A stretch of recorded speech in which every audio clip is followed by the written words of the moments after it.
पूरे बिहार में 65,63,075 मतदाता का नाम काटा। एक तो अभी इलेक्शन कमीशन का SIR चल रहा है। ये लोग घर में जा करके वो जो मतदाता है उसका वेरिफिकेशन करें। पॉलिटिकल पार्टी को उन्होंने वोटर लिस्ट का एक कॉपी ड्राफ्ट पब्लिकेशन का सारे मतदान केंद्रों पर अध्ययन करने में 2-4 दिन का वक्त लगेगा।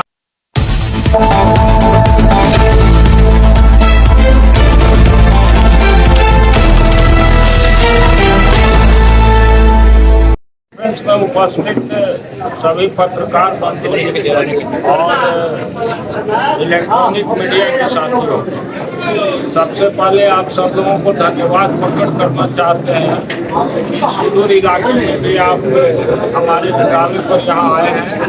इसके लिए मैं आप सबों का आभार व्यक्त करता हूँ। आज का जो मुख्य मुद्दा है, एक तो अभी इलेक्शन कमीशन का SIR चल रहा है।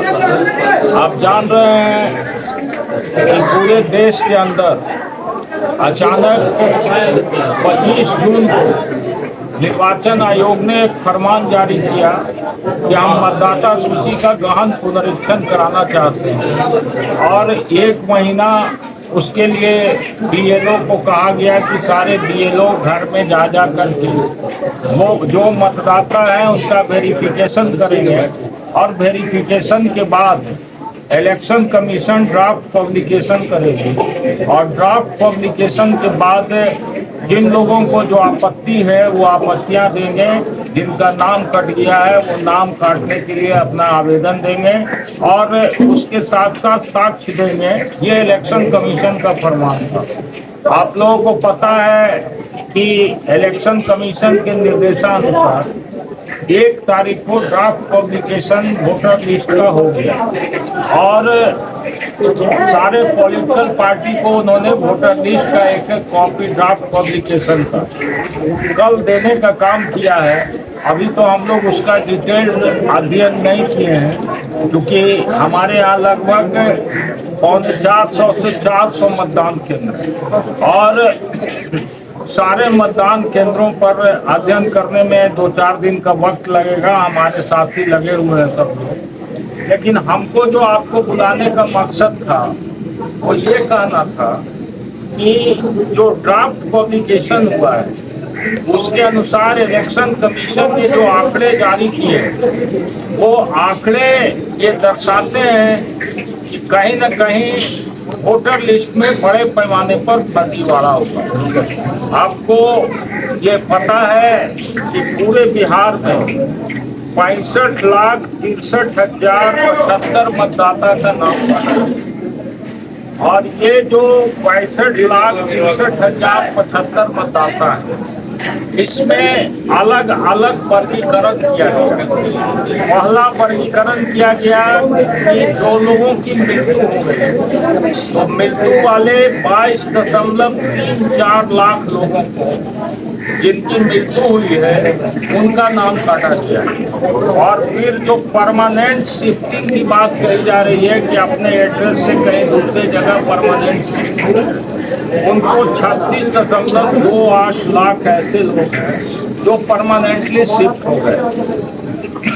तीसरी बात है कि वैसे मतदाता जिनका नाम एक जगह पर है और दूसरे जगह पर भी अंकित है, वो वैसे 7.01 लाख मतदाता जो भिन्न भिन्न बूथों पर एक जगह से दूसरे जगह नाम है उनका नाम काटा गया।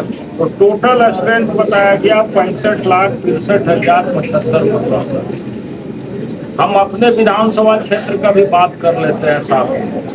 हमारे यहाँ इस्लामपुर विधानसभा क्षेत्र में 22,523 मतदाताओं का नाम काटा गया।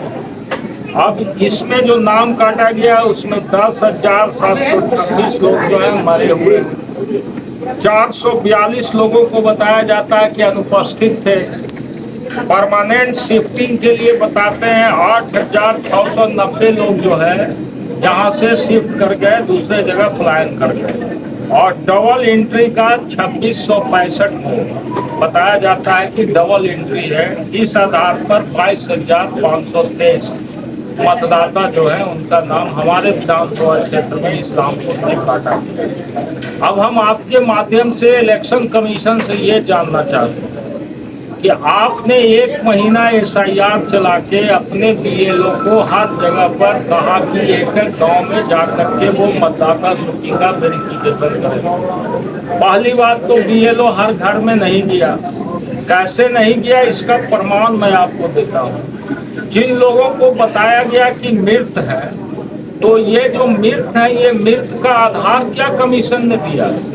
किस आधार पर आप तय कर रहे हैं कि कोई व्यक्ति मृत है? यदि मृत है तो उसका डेथ सर्टिफिकेट मिलना चाहिए था, डेथ सर्टिफिकेट कलेक्ट करना चाहिए था, लेकिन डेथ सर्टिफिकेट इन लोगों ने कोई कलेक्ट नहीं किया। सिर्फ मुजमानी बोल दिया कि इतना लोग मर गए। उसके अलावे जो लोग परमानेंट शिफ्टिंग का जिसकी बात कर रहे हैं, तो मान लिया जाए कि हमारा गांव है नवाबगढ़, हम यदि बस गए जाके गुजरात में, तो ये दर्शाना पड़ेगा ना कि इस मतदान केंद्र का फलना अमुक मतदाता वो गुजरात के फलने इलाके में बसा हुआ है। लेकिन कमीशन ने कुछ नहीं बताया, सिर्फ कहा कि परमानेंट शिफ्टिंग किया गया। और तीसरी बात ये है कि जो कहते हैं कि डबल मतदाता है, एक बूथ से दूसरे जगह भी उनका नाम है, तो वैसे लोगों को भी दर्शाना चाहिए था कि उनका नाम किस किस मतदान केंद्र पर। लेकिन इलेक्शन कमीशन ने कोई बिना साक्ष्य लिए हुए सारे चीजों का इन लोगों ने सूची जारी कर दिया। ये सूची दर्शाता है कि कमीशन के मन में शंका है, कमीशन के ऊपर हम लोगों को शंका है कि बड़े पैमाने पर दलितों का, पिछड़ों का और अल्पसंख्यकों का वोट काटने की कमीशन की साजिश है। अब हम आपको ये बताना चाहेंगे कि ये जो आंकड़े हैं, मैं कमीशन के आपके माध्यम से कमीशन से जानना चाहता हूँ। 2025 के 31 जनवरी को शॉर्ट रिवीजन के बाद मतदाता सूची का प्रकाशन हुआ और 6 महीना के बाद SIR हो रहा है। तो क्या 6 महीना में बिहार में 22.34 लाख लोग मर गए? 6 महीना में ही इतना लोग मर गए। और ये 36.28 लोग बिहार से पलायन कर गए। और ये आपका 7 लाख लोग है जो जिसका मतदान केंद्र पर डबलिंग नाम है। ये 6 महीना का यदि आंकड़ा है तब तो इस पर कोई प्रश्न नहीं उठाया जा सकता। लेकिन ये आंकड़े बताते हैं कि 6 महीना में ये संभव नहीं है। इसलिए कमीशन ने जो 31 जनवरी 2025 को मतदाता सूची का प्रकाशन किया, क्या वो मतदाता सूची फर्जी था? कमीशन को इसको बताना चाहिए।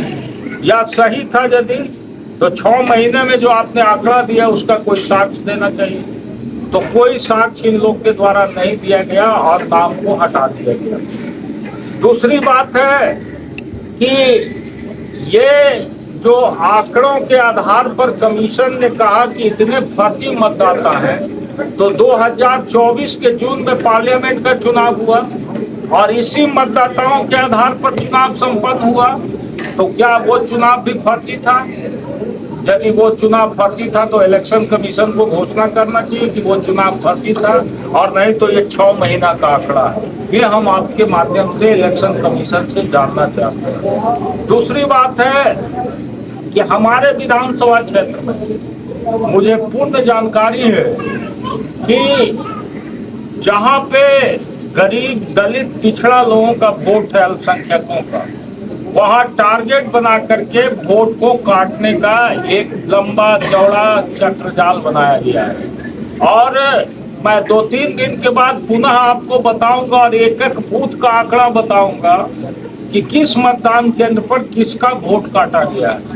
हम लोग उसका भी सर्वे करके आपको बताएंगे।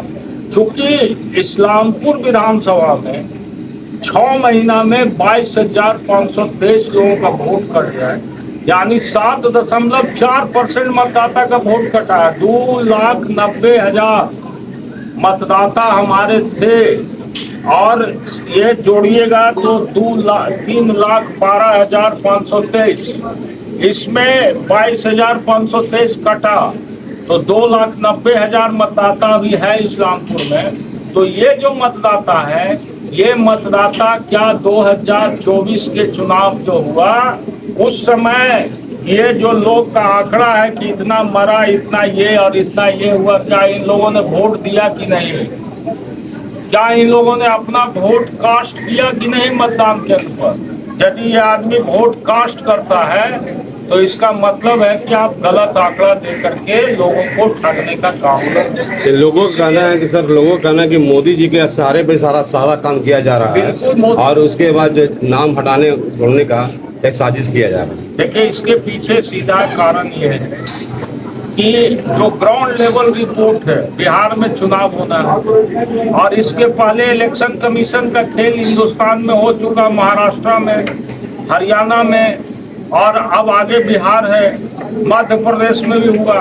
तो ये बिहार के परिप्रेक्ष्य में अचानक जो कमीशन फैसला लेती है, वही बात तो क्वेश्चन मार्क वहाँ खड़ा कर देता है। और साथ में आप कोई सबूत बिना काट दिए हमारा नाम आप जुड़वाने के लिए हमसे आप सबूत मांगते हैं। ये कैसा जस्टिस है भाई?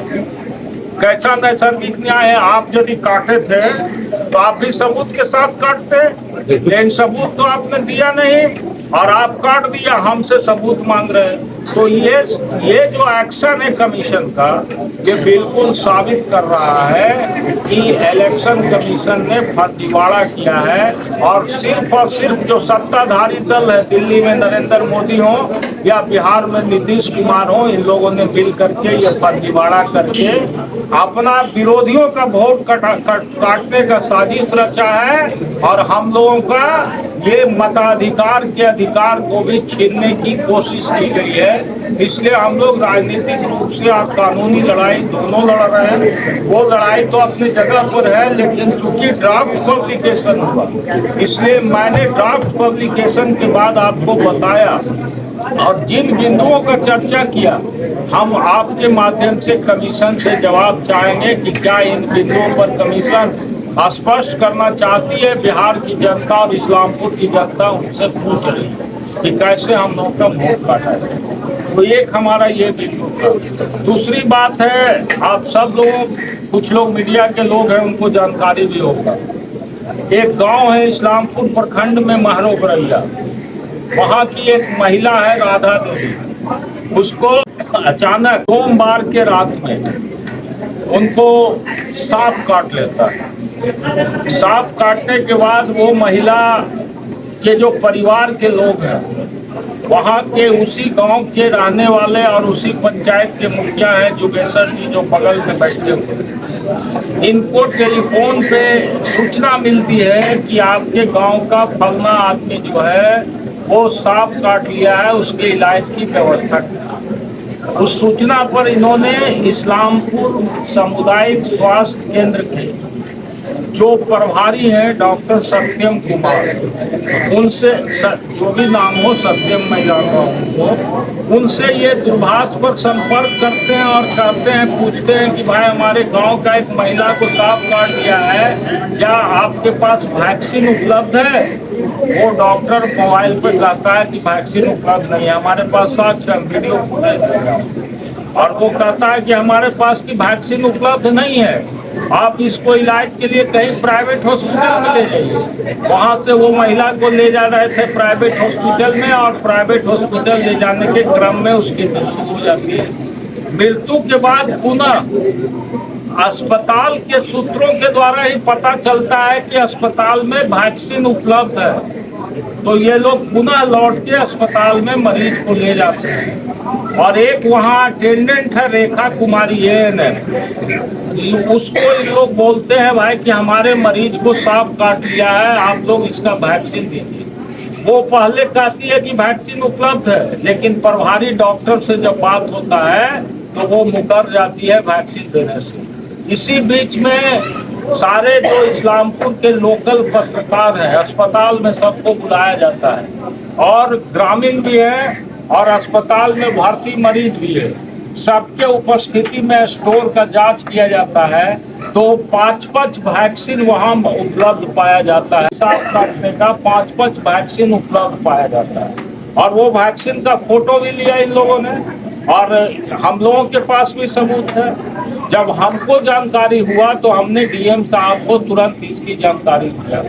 डीएम साहब ने संज्ञान जरूर लिया, कहा सिविल सर्जन को हम बात करते हैं और उनके पास सारा हम लोगों ने साक्ष्य दिया। उसके बाद जो मृतक थी राधा देवी, उनका बेटा श्रीकांत यादव एफआईआर लॉन्च करता है। एफआईआर जो लॉन्च करता है उसमें हत्या का मुकदमा वो दर्ज करता है और नेग्लिजेंस डॉक्टर का है, इसी के कारण वो मरी है, इस बात को दर्शाता है। पुलिस एफआईआर ले लेती है और एफआईआर लिए हुए सोमवार की घटना आज मंगल हो गया। आज हम आपसे मिल रहे हैं रविवार को, लगभग 4 दिन बीतने जा रहा है। 4 दिन के बाद भी अभी तक एफआईआर नहीं है और एफआईआर अभी तक दर्ज होकर के नहीं आया। कल डीएम साहब से बात हुई तो उन्होंने कहा कि मैं भेज दिया हूँ सिविल सर्जन को, सिविल सर्जन साहब का रिपोर्ट आएगा, एफआईआर दर्ज हो जाएगा। ऐसे एज एडवोकेट विधायक के नाते छोड़ हमारी जो जानकारी, सुप्रीम कोर्ट का एक जजमेंट है Matthew versus state of Punjab, उसमें सुप्रीम कोर्ट का ये वर्डिक्ट है कि मेडिकल निग्लिजेंसी का केस करने से पहले मेडिकल टीम को बैठना होगा और मेडिकल टीम यदि समझेगी प्राइमा फेसी कि निग्लिजेंस हुआ है तब एफआईआर। तो हम लोगों ने तो सारा सबूत दे दिया और क्या कारण है कि 4 दिन तक अभी तक मेडिकल बोर्ड नहीं बैठा। मेडिकल बोर्ड बैठ करके इस बात की पुष्टि नहीं कर रहा है कि जिसका मृत्यु के लिए ये आदमी का लापरवाही जिम्मेवार है कि नहीं, जबकि नेकेड आई से कोई भी आदमी देखेगा, नॉन टेक्निकल आदमी भी तो वो कह देगा कि भाई डॉक्टर की लापरवाही से मरा है, जितना फुटेज है हम लोग के पास। लेकिन ये प्रशासन के लोग जो है उस प्रभारी डॉक्टर को बचाने के लिए एक निरीह महिला का जो हत्यारा है, जो अपने कर्तव्यहीनता का सबसे बड़ा दोषी है, जिसने वैक्सीन रहते हुए उसका जान ले लिया, उस पर अभी तक एफआईआर नहीं हो रहा। यही बिहार के सुशासन का असली चेहरा है। इसलिए हम आपके चैनल के माध्यम से ये मांग करना चाहते हैं कि पीड़िता को न्याय मिलना चाहिए और जो उसके बेटा ने एफआईआर दर्ज किया है उस एफआईआर को इंस्टीट्यूट करके उसका निष्पक्ष जांच होना चाहिए और जो दोषी प्रभारी डॉक्टर है, नर्स है, उस पर कार्रवाई होना चाहिए। यदि नहीं कार्रवाई होगा हम लोग आगे इसको न्यायालय तक ले जाएंगे। लेकिन ये जो प्रशासनिक अधिकारी का जो लापरवाही है उसका भुक्तभोगी आम जनता नहीं बन सकता। मेडिकल बोर्ड बनाने का अधिकार हमको नहीं है, डीएम साहब को अधिकार है। डीएम साहब उसके लिए सिविल सर्जन को लिखेंगे, civil surgeon medical board constitute करेगा। अब अभी तक मेडिकल बोर्ड कंस्टिट्यूट नहीं हुआ तो who is responsible for this? क्या लगता है नीतीश जी की सरकार में गोंगी बहरी सरकार बनी हुई है जो प्रशासन पे ध्यान दे रही है? देखिए, नीतीश कुमार के सरकार में बिहार की जनता को कानून और शासन दोनों पर से इकबाल खत्म हो गया। अब मैं आपको एक नहीं अनेकों उदाहरण अपने क्षेत्र का दूंगा। बड़ी बड़ी घटनाएं घटी, आज तक कोई भी गिरफ्तारी नहीं हुआ। इस्लामपुर शहर में डकैती का योजना बनाया गया, 6 आदमी गंभीर रूप से जख्मी है, अभी तक एक भी आरोपी कानून के शिकंजा में नहीं। एकंगर सराय में रक्षा गांव में जो वहां का भूमि माफिया है जबरदस्ती सरकारी जमीन पर रोड बना रहा है और गांव का लोग विरोध किया, उस पर पुलिस जुल्म ढाया गया और सैकड़ों गांव के लोगों को मारा पीटा गया, कितना लोग का हाथ तक टूटा हुआ है और उसको जेल भेज दिया गया एफआईआर करके। लेकिन जो घटना का दोषी है उस पर कोई एफआईआर नहीं। जो घटना का अभियुक्त है, नहीं एफआईआर हुआ, गिरफ्तारी नहीं हुआ। जो घटना का मुख्य अभियुक्त है जिसने कार्य किया, गोली चलाया, मारा, उसको अभी तक गिरफ्तारी नहीं हुआ। तीसरा आप सामने देख लीजिए, डॉक्टर है, घूम रहा, पैरवी कर रहा चारों तरफ, उसको छोड़ दिया गया खुलेआम कि अब चलिए अपना पैरवी करके अपना रसूख वाले लोगों के पास पहुंचिए।